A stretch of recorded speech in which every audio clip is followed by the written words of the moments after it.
Alzheimer's treatment? Yes. Have you heard about Alzheimer's cure? Yes. Have you heard about Alzheimer's prevention? Maybe not. And this is the thing. Can we? And this is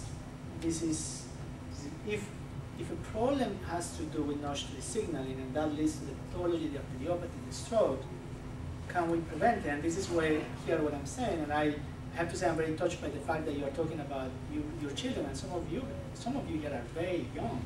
And now in Colombia they are doing also studies with children that have mutations that lead to Alzheimer's. And this is, so a concept for me is also kind of sinking in terms of, can we think about CADASIL prevention? Okay? Can we think about it? Can we think about what would that mean? Can that trigger our imagination, what a CADASIL prevention initiative would look like? You know, it's remarkable. Can we really think about it? Can we really say, well, what that will mean to you? What does CADASIL prevention mean? It means that I don't get strokes. It means that I don't get headaches. It means that my arteries don't. Yeah. I'm curious. What does it mean? You were wanting to say something. Oh, I was just wondering. I have an article here about a patent. It's like 73 pages long, but it's about the anti-Notch3 agonist antibodies and their use in treating Notch3 related diseases. So is this like something that's ready to go? Because I guess the article Who's is on pretty it? lengthy. Who's on it? See?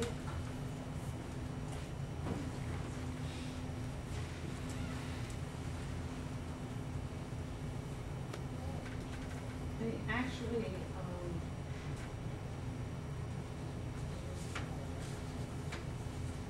Yeah, this would be actually very relevant. yeah. But it's why? Because let me spell this up. So Anne has the anti-Notch3 agonist antibodies and their use in the treatment of Notch3 related diseases. What is an agonist? Do you know? What is an antagonist? Someone that's causing problems or against. Okay. So now what is an agonist?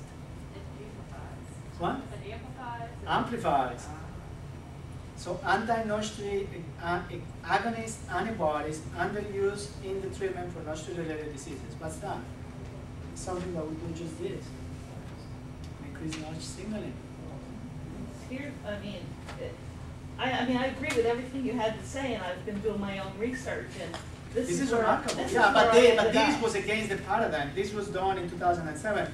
And the thing is that, some people, this is how research works. But what do they say? Notch3 related diseases, they don't want to name any of them.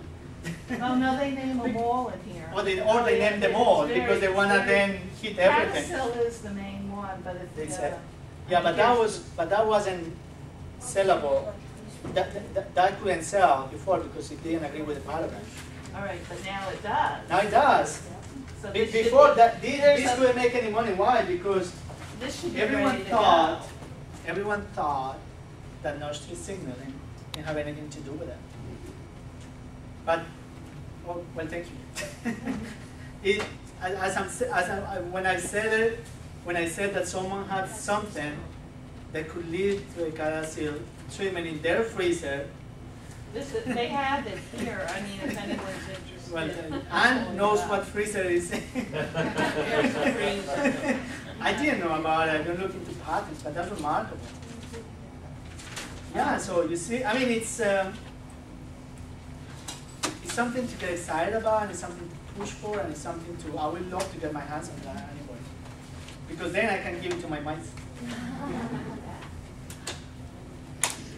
I think what I have in terms of tools, I use genetic tools mostly because I do experiments. But now antibodies are drugs, and they use them for as drugs. They're expensive, but they work. And they are kind of very similar in the way that the Genzyme, you remember the company that was saying you make enzymes and they're injected? They work in that way. You kind of have to I've got this under Genentech. I think Genentech. Oh, okay. Well, that's the company. Yeah, they developed these antibodies. Actually, they did that work in association with Exelixis and Exelixis was the company founded by my former mentor. Now that Christy, and since this is also going to go on record, I have to say that I don't have, and I should have said that at the beginning, but I'm saying it now, I don't have any holdings in any biotech, pharma company.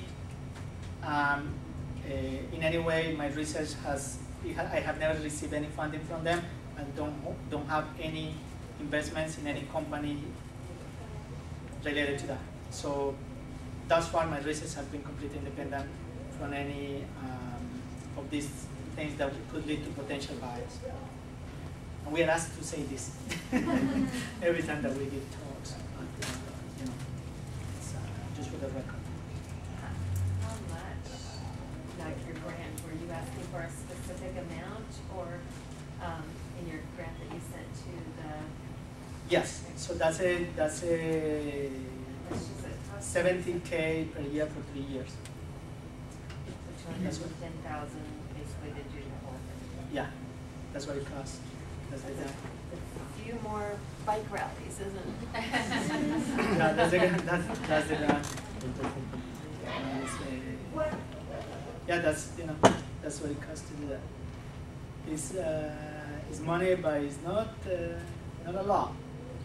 You put it in the context. And when you're doing research, since you're working with Harvard, you were still paid by Harvard, and then the money goes for all the stuff you're going to need to. Yeah, the grant is paid. The grants are paid to Harvard because that's it's actually the institution is Harvard is this like umbrella institution that is linked to hospitals and other things. So my direct link to Harvard is through the Skepens Eye Research Institute and the Mass Pioneer Institute. So yeah, so that's the way it works. The money goes to them, they pay salary, and you buy reagents and you do this stuff. And then they have, yeah, they administer and they provide supervision, so on and so forth. That's what I've been at Harvard. This is like since 2000, and they're different. They just go from one place to another one within the institution, accomplishing like whatever I'm doing, and depending on the new collaboration. And it's a place where you can actually do a lot. It's an amazing place in terms of collaborative research. I did this work,